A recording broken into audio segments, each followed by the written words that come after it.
The Adventures of the Saint, starring Vincent Price.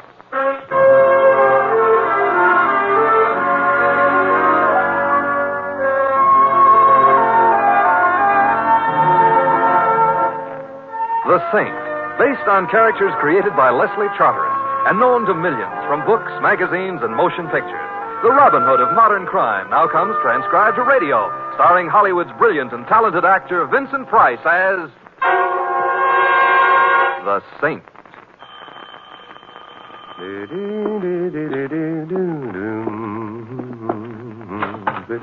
Hi, Mr. Templar. Theodore. Excuse me while I drag her in, huh? Drag her. Oh, yeah. She is in. Good. She is a very nice tuba, Mr. Templar. Perhaps. I will take her out of the case now and... Theodore, if you lift that confounded thing to your lips, you're a dead man. You do not have to get violent, Mr. Templar. I don't. Theodore, you forget that on one occasion you trapped me. I have heard you play that thing. Well, I have never before nor since wanted to be deaf. Well, Mr. Templar, I have been practicing since then. Are you trying to tell me you now play better? Well, louder. Goodbye, Theodore. I have got a problem. I don't doubt it. But not what you think. It ain't the neighbors. Oh, they've all moved out, huh? The landlord nailed my windows down. He's a man of genius. My problem is something else. It would help if Keep away from that tuba. But I only want to play... I've never strangled anyone yet, but there can always be a first time. Okay, I won't demonstrate. But you heard me play. 5 years of my life went down the drain on that unhappy day. What did I play for you? It had a title? Well, I guess it don't really matter. On account of I only know one piece, so... Well, anyways, that's what I played for Mr. Stanley. Who immediately, and no doubt happily, proceeded to return to Africa, yodeling for Livingston. Nah. Mr. Stanley is hard of hearing? No. He is a maniac? Nah. He hates music. No, he is the guy who owns the Stanley Casino, which is kind of upstate and is a very swanky roadhouse-type roadhouse. Oh, you had him tied to a chair. Mr. Templar, he asked me to play. He called me up and asked me to come over and play. And? And after he heard me play, he hired me. Oh? To do what? Sweep the roadhouse? To play the tuba in his band. You know, it doesn't happen very often, but tonight it's happened. Words have failed me. Not only has Mr. Stanley hired me, but he is going to pay me $100 a week. And not only is he going to pay me $100 a week, he also handed over $100 in advance, in cash.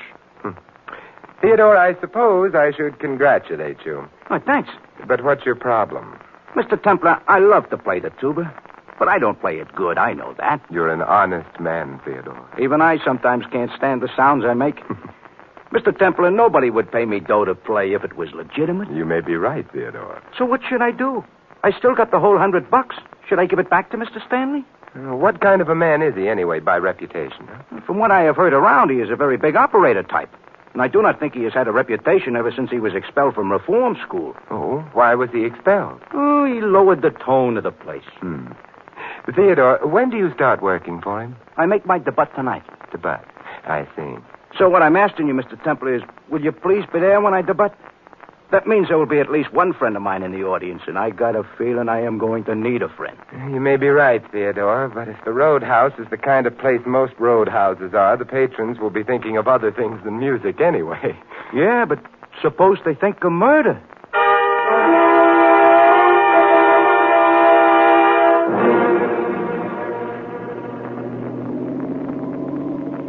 Mr. Templar. Yes, Louis? It ain't none of my business. Will that stop you? No. I didn't think it would. One of these days, I'm going to hail somebody else's cab. So then what happens to my wife and my 6... No, don't say it. I haven't got a wife and 6 kids. You never will have if you don't keep your eye on the road. Up here in the country, what could I run into? A tree. True. Yeah, but Mr. Temple, I started to ask you something. You're going to the Stanley Casino. The Stanley Casino is in the country. Westchester, Louis. Yeah, well, the same thing. Also, the Stanley Casino is a very romantic place. Fellas take their girls there. Now, you're not equipped with a girl, therefore... Why am I going there? To listen to a friend of mine play the tuba. Well, one thing you can say for that, it's different. It's also true. Yeah. Mr. Temple, I'm not saying I can understand why a guy would want to play a tuba in the first place, but maybe he's got a reason. But for somebody to voluntarily listen to him, then there's no excuse. I'm fond of Theodore, Louis. I have a feeling he may be in trouble. Oh, that I can understand. You see, he must have been hired for a reason that has nothing to do with his tuba playing. Now, what it is, I can't imagine. Maybe you should have stopped him. I couldn't, Louis. It was a job, and, I don't know. Maybe I should have. Maybe not. I feel a little like Hamlet. Oh, this I got a feeling I'm going to regret. What do you mean you feel like Hamlet? He couldn't decide either. Of course, you remember his famous soliloquy. I think the children should ought to be sent to bed right now. The one that begins, tuba or not tuba, that is the question.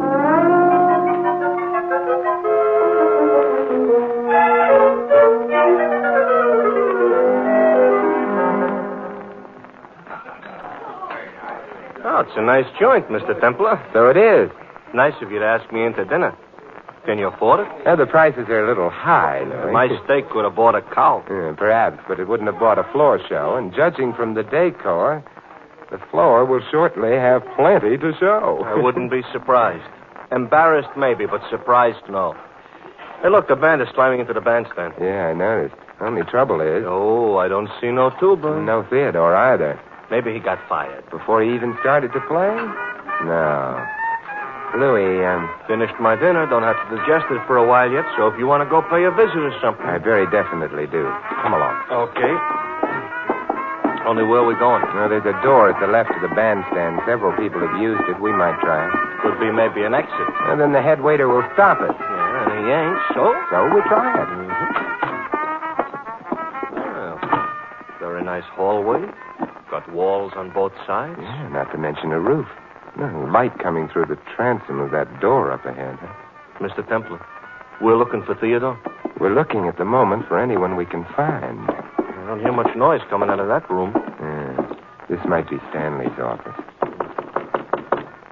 Come in. Good evening, Mr. Stanley. Guests here, gentlemen? Yes, yes. Well, of course, I'm always delighted to see guests in person, but I'm sure my head waiter will do anything to satisfy you. Tell me, does he employ the musicians for your orchestra? Are you musicians? Well, not exactly. We're interested in one of your musicians. That's all? Which one? Theodore Coogan. Coogan? Coogan. Well, I'm sorry, but the name isn't familiar. Of course, I know all the boys in the band, of course. What does he play? He insults a tuba. Tuba? Well, I'm sorry, but we don't have a tuba in my band. What made you think your friend Theodore might be playing for me? Oh, rumor? Well, I'm afraid it was an incorrect rumor. However, if your friend's a good man, you know, the novelty might be worth something. Send him along to me, and I'll see. Oh, that would be very nice of you. Only thinking of the casino, that's all. And now, why don't you gentlemen run along and enjoy the floor show? Oh, thank you. That's exactly what we'll do. My apologies for having intruded. Not at all. It was a pleasure to meet you. Good night. Good night. Good night. Oh, real courtly type, huh? Very. Come along, Louis. Hey, this ain't the way back to the floor. I know it isn't. We're not returning there. Why not? We don't approve of floor shows? It's not that. Back of the building would be around this bend and... Come on, Louis. We'd better go back. Yeah. Mr. Templar, I could lend you a few bucks if you're short and you're trying to duck the dinner bill. You know, Thanks, Louis, but it isn't money I'm worrying about at the moment. This leads right back to the casino floor, which is bad. Therefore, we're left with... that staircase. We go up and quickly. Okay. Up. Of course, we don't know what's upstairs, but at least we may not be expected there. Is that good? Better than what's likely to happen downstairs. What makes you think something's liable to happen downstairs? The instant I mentioned Theodore to Stanley, he casually pressed a button at the side of his desk. A button which I suspect is his equivalent for a danger signal. Danger to who? I'm afraid, Louis, to us. Oh. Here's the landing and... Another hallway. Yeah, we'll have to try. It's locked. There's another door on this side. Also locked, yeah. So far, all this upstairs consists of is a lot of doors which are locked. The rooms are probably used for storage.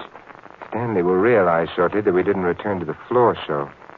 The back door was guarded, so he'll know we didn't leave through it, which means... Yeah, he'll come up and see us sometimes, and there's sometimes it's going to be now. It is.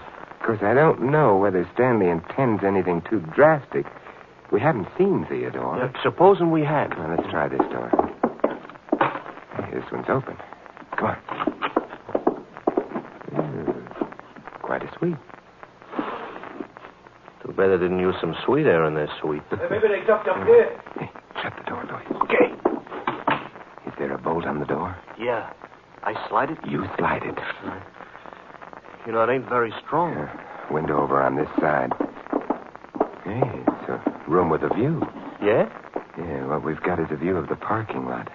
Directly below the window is an extension of the building proper. Mr. Temple, this is the time to get architectural. The window. Oh, it's cold out. Perhaps. Hey, lock, Joe. Out, Louis.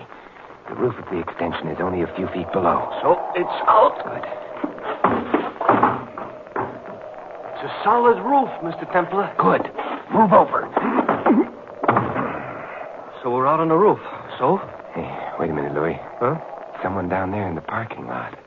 Oh, yeah. And even from here, I can see he's carrying something besides small change in his right-hand coat pocket. Armed and unquestionably forewarned. Room service back in the room is getting impatient. Only a short drop to the ground. Louis, jump down. Jump? But... And let that man down there come to you. You stay right down below the edge of the roof. I'm calling you. Louis, hurry. Okay. Hey, you. For me? Don't move.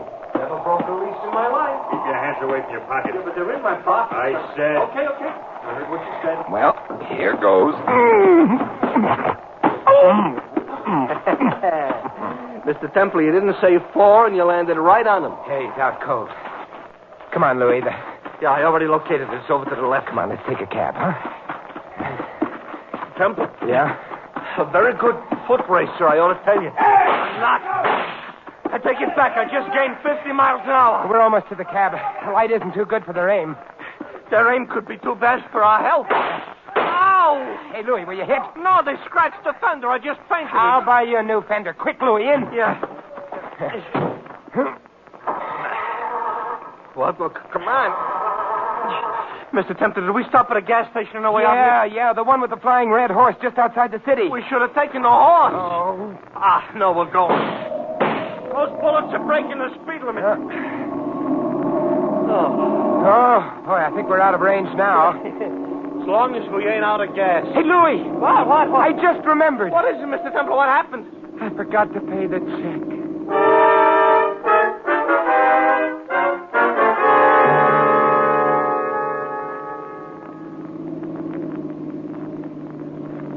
Mr. Templar? Yeah, Louis?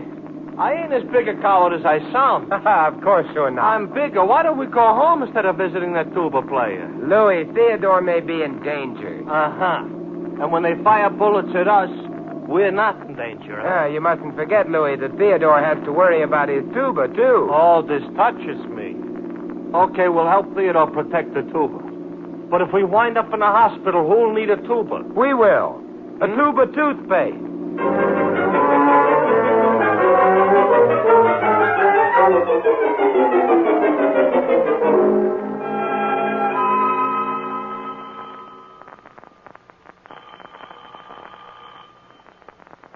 I guess he ain't in, Mr. Temple. Apparently not, however. Hello. Ooh. That's a tuba player? Good evening. I'm Simon Templer. This is Louis. I'm the Queen of Transylvania. But don't let that bother you. Oh, may we come in? Of course. The king is out of town. Now, there's only one trouble about being the Queen of Transylvania. What's that? There is no such place as Transylvania. You're bright. But I didn't want to frighten you outside. Or upset the neighbors with your gun. I always worry about the neighbors. And now that you have your gun pointing at me, what am I supposed to worry about? A good explanation of why you're looking for Theodore. Why does that concern you? I don't think I like people who go around looking for Theodore. Maybe they can't help it. It's a neurosis or something. Yeah, I might want to offer Theodore a job. Doing what? Well, playing the tuba in an orchestra. And I'm the Queen of Transylvania. You'll have to do better than that, Mr. Templar. Hey, that car. Unless I'm guessing badly, the number of people you dislike is shortly going to be increased. I don't... That car which just stopped outside may be bringing more seekers for Theodore. Don't move, please. See anything interesting through that window? The car did stop, look. Somebody's getting in. Oh. Both of you stay where you are. And don't try to follow me. Hey, look at that. Well, right out the back door. That's not polite. No point in following her. Yeah, I'd rather find her than There Theodore. must be Anything. another room. That door. You still think maybe Theodore is here? I don't know. This is the bedroom and... Well, Well, you found Theodore? on the bed, Louis, lying on a lovely white sheet. Whoa. You've been shot full of holes. Don't look good on him. No, he's dead, thoroughly dead, but that's not Theodore. The doorbell. Undoubtedly Mr. Stanley and his friends, however. Mr. Templar, this is no time to pick a corpse's pocket. Mr. Wallet. Yeah. All right, come on. We may still make it if they haven't put anyone on the back door. And if they have? Let's not cross any bridges until they collapse under us, huh? Something with what you just said. Yeah. Clear out here. Fire stage, yeah. Yeah, I know. No bridges. We ought to be able to make it out of the building. You know something? This is one time I would like to run into a cop who'll ask me where's the fire. There's a more important question, Louis. Where is Theodore?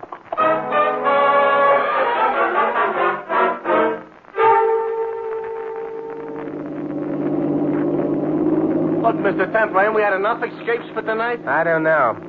Louis, the corpse back in Theodore's apartment was a man named Max Carter. Oh, that's why you swiped his wallet. There wasn't nobody around to introduce him to us. Yeah, that's right.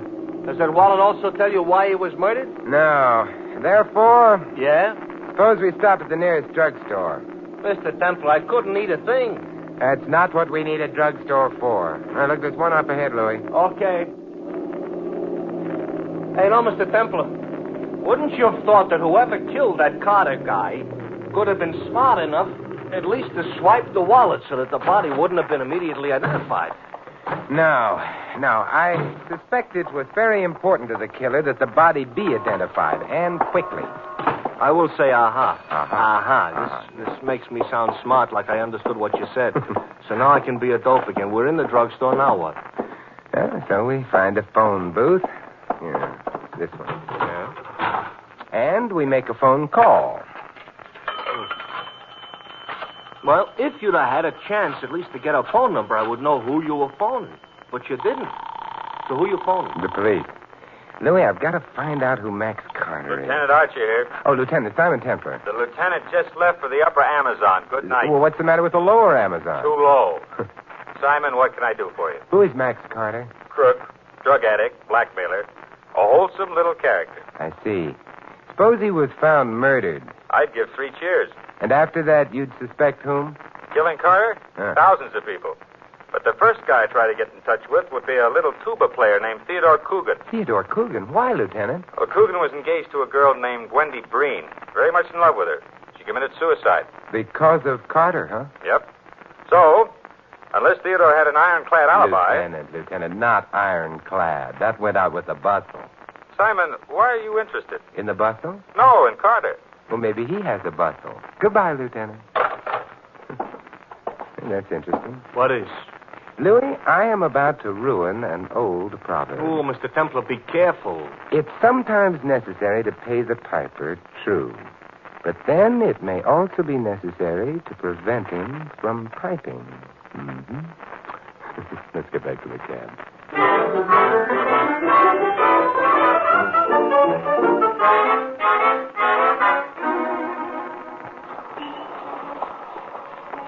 Did the lieutenant mention why he would suspect Theodore? Yes, Carter was the reason for a suicide of a girl named Wendy Breen. Theodore was going to marry her. Oh, that's plenty motive. Yeah. Okay, the cab. Well, where to? Oh, twice around the park. What? Mr. Templar, you're not the man you used to be. Don't be silly, Louis. The Queen of Transylvania has joined us. Uh-huh. I've been following you two. Well, we're flattered. When you stopped, I paid off my cab and decided to use yours. Oh, cozier? Cheaper. Mr. Templar, why were you looking for Theodore? I wasn't. Not in his apartment, at any rate. What were you looking for? You know that as well as I do. You'd better tell me anyway. You know, you really should have words with your dressmaker. Your revolver's showing again. Besides, do I really have to tell you? You were in the bedroom. No, I didn't have a chance to look. Go on, start the car. I start, Mr. Templar? You start, Louis. Now, suppose you tell me what you were looking for. I'm the one who has the gun. I don't have to answer any questions. Not mine, perhaps. The police, however, will be ruder and more insistent. The police? Excuse me for interrupting, Mr. Templar, but we are being followed. Oh, by someone else beside the Queen here? Must make quite a procession. Louis, can you get any more speed out of this cab? Oh, there's a car right in front of me going slow. Well, you might try passing it. Okay. Hey, he's swinging over right in front of us. Hey! How do you like that? Oh, Mr. Stanley is thorough. One car in front of us, one behind. Hey, we're boxed in.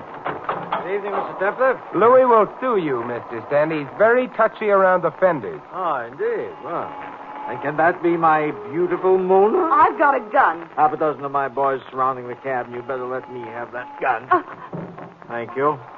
Now then, you'll all join me in my car. I think you'll find it more comfortable. But I like it here. Besides, your car is black. It reminds me of a funeral. You know, that's a very interesting comment, because that may be precisely where all of you are going.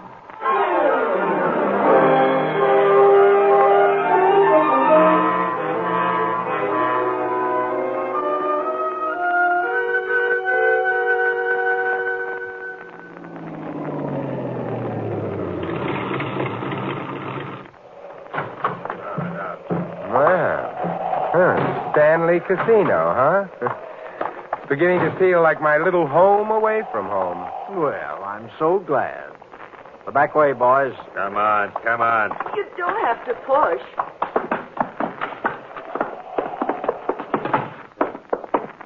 My office. No one minds.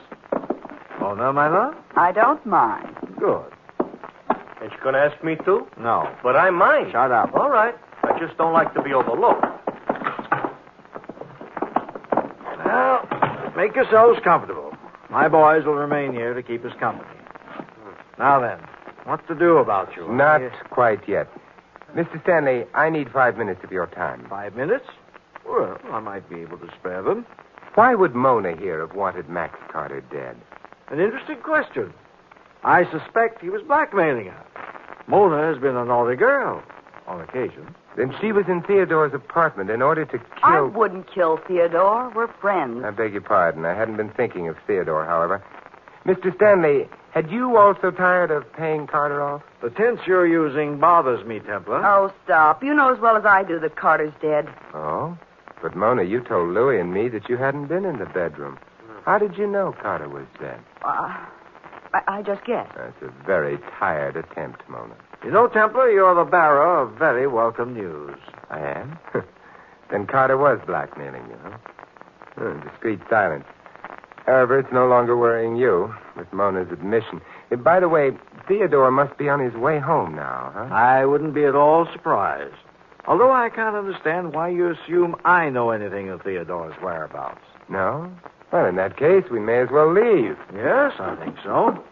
Will you drop Mona off at police headquarters? I didn't kill Carter. I would have liked to, but he was already dead. My dear girl, I suggest that you save that impassioned cry for the jury. What jury? The one that will try her for the murder of Max Carter. Oh, but she won't be tried for that. She didn't murder Carter. Well, I thought... I'm sure the police would prefer Theodore. Theodore? Of course, Louis. We know he had a magnificent motive. Lieutenant Archer himself said Theodore would be in line for the chair unless he had an alibi. Yeah, but he's got an alibi. No. What Theodore will try to say is that he was hired as a tuba player by Mr. Stanley here. Came to the casino, but instead of being permitted to play, he was bundled into a car, driven about for hours, and then released. Well, that would give him an alibi. If he were believed. But his alibi depends entirely on whether or not Stanley really hired him. Mr. Stanley has already told us he didn't. Yeah, but he could be lying. Possibly, but after a jury heard Theodore play the tuba just once, whom would they believe? No one would believe Theodore. So? Theodore would stand a very good chance of dying in the electric chair. However, oddly enough, Theodore will be believed. Having fun, Templar? First you pinned it on Mona, then on Theodore. Now suddenly you're changing your mind again. What's the idea? You'll be believed because first I shall corroborate his story. The jury could think that you were perjuring yourself for a friend. No. Because you see, Stanley, other people besides Mona and Theodore wanted Carter dead. Let's suppose that one of them got Theodore out of his apartment and then put Max Carter's already dead body in there. That would put Theodore, if you'll pardon the expression, on the spot. Well, how would this theoretical person get Theodore out? By making him a fake offer of employment, by seeing to it that no one would later believe in that offer, by also making sure that Theodore would have no alibi for the critical time. Mm-hmm. That person, according to you, could only be myself. Well, it's a clever theory. More than a theory, Stanley. Carter was shot full of holes. That's how I described it. Yet the sheet on which he was lying on the bed in Theodore's apartment was a lovely white sheet. That's how you described it. But it should have been red with Carter's blood. Therefore, Carter was killed elsewhere and moved to Theodore's apartment. That does it, Templar, I'm afraid. If you'd been bright enough to keep your mouth shut. What's that? I suspect it's the police. I didn't notify them earlier because Theodore was in your hands. What I did do, however, was leave a matchbook in Carter's pocket. A matchbook? Yes, one supplied by your management when Louis and I dined here. I knew your plan called for one of your men to notify the police anonymously of Carter's death in Theodore's apartment. Therefore, Okay, open up. You're having company, Mr. Stanley. You'd better open the door. They're calling for you.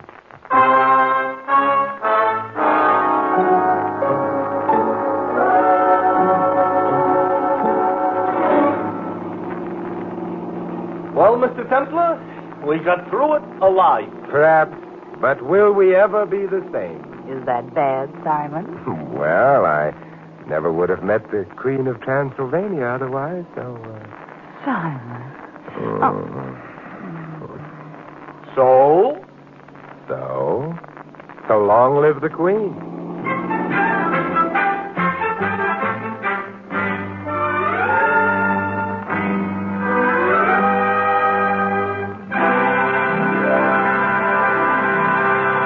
You have been listening to another transcribed adventure of the Saint, the Robin Hood of modern crime. Now here is our star, Vincent Price. This is Vincent Price inviting you to join us again next week at the same time for another exciting adventure of the Saint. Good night.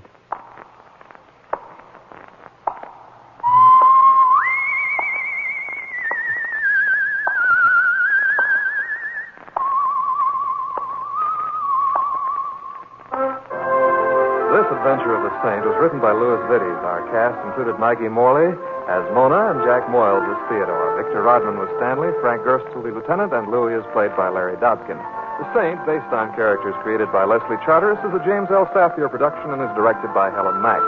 3 chimes mean good times on NBC.